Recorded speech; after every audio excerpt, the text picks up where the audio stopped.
Vamos de análise. Priscila Asbeck.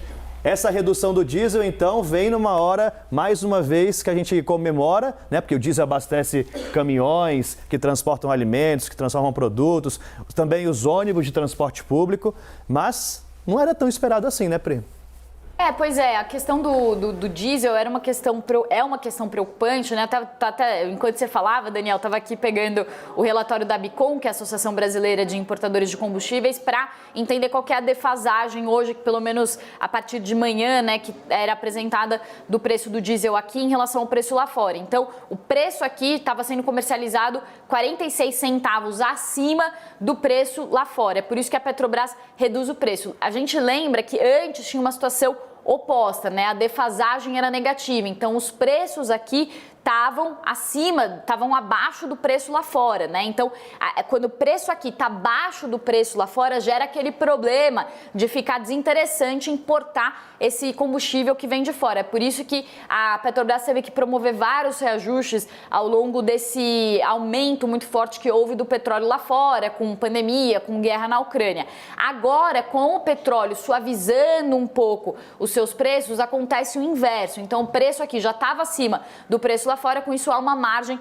para reduzir o preço do diesel. O que estava segurando um pouco esse reajuste para baixo, que é algo que a gente já vinha conversando aqui, por isso acho que o seu comentário, Daniel, é a escassez do diesel no mercado. Então, o diesel ele é muito mais demandado do que a gasolina, porque o diesel justamente ele abastece tanto os caminhões, então tudo que é transportado no país hoje, 60% de tudo que é transportado no país hoje é transportado pela malha rodoviária, ou seja, por caminhões que usam o diesel. Os ônibus também, o transporte público, também usa diesel. É por isso que é o combustível mais demandado aqui. E além dessa demanda interna que subiu, houve um aumento também da demanda pelo diesel que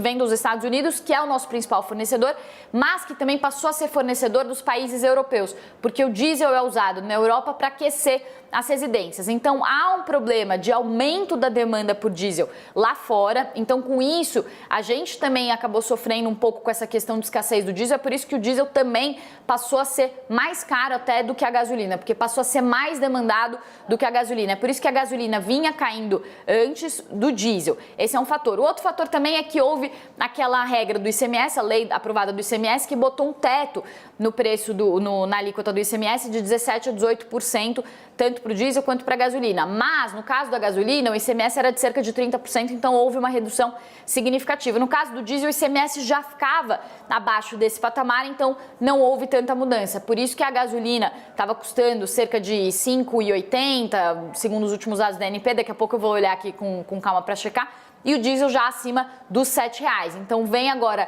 essa redução, que era uma redução muito demandada, principalmente pelos caminhoneiros que estavam gastando valores exorbitantes para abastecer os seus caminhões, com alguns relatando que estavam gastando mais de R$ 1.000 para conseguir abastecer os seus tanques. Agora, Pri, há espaço para um corte ainda maior? Você falou aí da Bicom, da defasagem, não sei quanto é que está a defasagem ainda? 46 centavos, né? Estava hoje de manhã, sem contar esse reajuste. Então, tem até um espaço para cortar mais, mas, como você disse, tem uma demanda global que pode frear isso. Na verdade, assim, neste momento especificamente, como são 20 centavos aí para a refinaria, né, para o consumidor final um pouco menos, mas são 20 centavos que foram anunciados de reajuste, teria em tese mais espaço, né? Então, a defasagem hoje é de 46 centavos positivo. Nosso preço aqui está 46 centavos acima do lado de fora, né? Do preço lá de fora. Então, com isso, abre uma margem, talvez, para uma queda maior. Porém, tem essa questão da escassez que acaba prejudicando aqui um pouco essa situação, né? Tornando mais complexa essa situação, porque quando o combustível está mais escasso, é preciso mais incentivo ainda para trazer um pouco desse combustível que vem de fora. A gente mostrou essa semana, aqui no live mesmo, que hoje o Brasil ele depende cerca de 10% para abastecer o nosso mercado interno, a gente precisa importar cerca de 10% do que a gente consome de gasolina e cerca de 30% do que a gente consome de diesel. É por isso que a situação do diesel fica muito mais crítica do que a situação da gasolina. Então aqui a gente consegue refinar muito mais do que precisa, da capacidade do que precisa para a gasolina do que para o diesel. Precisa importar 10% de gasolina, 30% de diesel.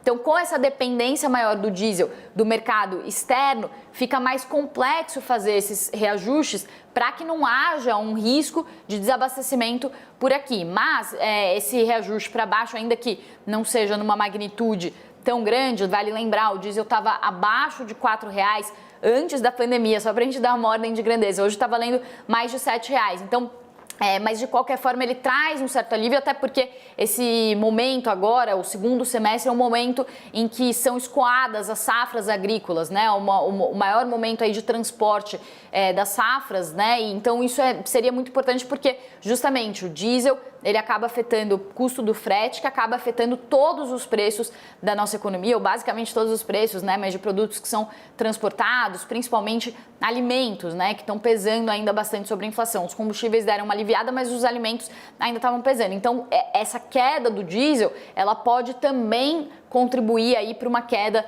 dos preços de forma geral, para a inflação de uma forma geral. Daqui a pouquinho eu também pergunto lá para o André Braz da FGV qual que é a perspectiva dele, né, de impacto com essa queda do diesel na inflação como um todo, mas ele já prevê então uma deflação, né, uma queda dos preços no mês de julho. Alguns economistas já falam que pode cair preço também em agosto, a ver como que vai impactar então mais essa queda do diesel na inflação fechada aí dos próximos meses. Pegar esse ponto, Thaís Heredia já está aqui com a gente, deu esse alerta do anúncio da Petrobras. Thaís, boa tarde. É o terceiro anúncio, então, de redução de combustíveis já na gestão de Caio Paes de Andrade, isso em menos de 15 dias, se não me engano. Então, 3 anúncios, 2 de gasolina e agora o do diesel. Qual o impacto? A Pri detalhava um pouco de inflação. Queria o seu olhar também sobre isso. A Priscila falou do André Braz. O André Braz é aquele profissional que quando acontece uma coisa dele, a gente tem que pegar a senha, né, Pri? Que nem vai no caixa para prestar um serviço, você escreve lá. Eu acho que eu devia inventar um preferencial. Acima dos 50, ele tem que atender antes. Vou reivindicar isso para ele. Mas olha, falando sério, sim, haverá impacto na inflação e esse impacto, ele faz sentido. O preço do petróleo hoje caindo bastante. A Priscila já tratou aqui da decisão do Banco Central da Inglaterra de aumentar o juro, uma previsão de uma inflação altíssima na Inglaterra, de recessão por vários trimestres seguidos. Isso é um choque de demanda, como a gente fala em economês, ou seja, há uma expectativa de redução da atividade econômica no mundo inteiro, portanto, de demanda do petróleo. Os problemas de oferta de petróleo, mas especialmente de diesel no mundo, ainda não estão resolvidos, porque temos uma guerra e temos um problema de oferta ali para a Alemanha e para países europeus. Mas ainda assim, qualquer esfriamento já baixa um pouco a bola. O petróleo estava sendo cotado hoje no mercado, eu estava olhando mais cedo, estou olhando aqui, $94 o barril do petróleo Brent, que é a referência para a Petrobras. Já ouvi a Priscila falar também que a diferença de preços aqui no Brasil, na comparação lá fora, estava positivo, ou seja, havia espaço mesmo para fazer esse reajuste. Então, é mais uma decisão que gera uma desinflação ali, que gera uma queda na inflação, que se mistura com a redução do IPCA, provocado pela queda do ICMS. No caso específico do diesel, o ICMS para o diesel sempre foi muito mais baixo do que o cobrado pela gasolina. Até por isso que sentimos muito pouco essa diferença, né? O diesel ficou caro muito alto, ficou caro muito tempo, enquanto a gasolina sentiu rapidamente. Priscila já fez aqui no live, que eu me lembro, várias demonstrações dos números para mostrar a diferença das alíquotas entre os combustíveis e, portanto, fazia sentido mesmo o diesel não sentir essa redução do ICMS como a gasolina sentiu. Então, é uma decisão que encontra espaço no preço, né? Como eu sempre digo assim, tá com dúvida? Vamos olhar o preço. Né? Lembra que a gente falou sobre isso? Interferência política, decisão política, se haveria ou não. Vamos olhar o preço. Os preços corroboram a decisão da Petrobras. O preço do petróleo, a queda, de alguma forma geral, dos impostos, o câmbio hoje, que também está caindo bastante, quase 1%. Então, os preços corroboram essa decisão. Agora, coincidência ou não, chama a atenção a informação que a gente recebe aqui agora, que o presidente Jair Bolsonaro está falando após a reunião com pastores evangélicos que ele teve. E, ao mesmo tempo que a Petrobras anunciou a redução do diesel. E ele falou o seguinte: seguinte: espero ter boas notícias sobre combustíveis como estamos tendo. E ali ele volta a criticar o lucro da Petrobras. Com esse lucro, está meio complicado falar que nos orgulhamos da Petrobras. Lucro da Petrobras é um tanto quanto exagerado, o que lança mais uma vez a suspeita de interferência, né, Thaís? Não, mas aí é assim, Mas né? aí volta no preço que você falou exatamente. agora. Então, por isso que eu falo, estamos com dúvida, vamos olhar o preço, que o preço responde muito, ainda mais se nós estamos falando aqui do dia, né? O presidente Bolsonaro tem que faturar politicamente em cima da informação, né? É do governo dele, depois da mudança que ele promoveu na Petrobras, depois de tanto ruído, ainda há muito ruído sobre a gestão da companhia, da governança da Petrobras. E agora, o importante aqui, o que me chamou a atenção, Daniel, foi ele baixar muito o tom sobre o lucro da Petrobras, que ele já chamou de estupro, de abuso, de crime, e agora virou um tanto quanto exagerado. Quer dizer, há uma adequação do presidente, até porque o Ministério da Economia pediu à Petrobras para antecipar dividendos. E quanto maior o lucro, maior a quantidade de dividendos, melhor as contas públicas. Então, é uma troca ali que a política vai fazendo no dia a dia entre o momento em que criticar me beneficia politicamente ou ali adequar o meu discurso também me beneficia politicamente. Então, hoje, o benefício do presidente está corroborado pela formação de preço lá fora.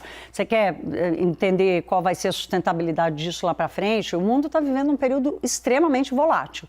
Então, não dá para dizer que vai continuar assim, abaixo de $100, por exemplo, o câmbio vai se aproximar de R$5. Eu não sou doida para botar essa mão no fogo, nem a cara, mas, de qualquer forma, olhando para o momento de hoje, se a Petrobras realmente mantém a sua política de preços inalterada, seguindo a paridade internacional, hoje o preço corrobora essa decisão, como eu já falei essa frase aqui uns 18 vezes. Perfeito, Thaís, perfeito.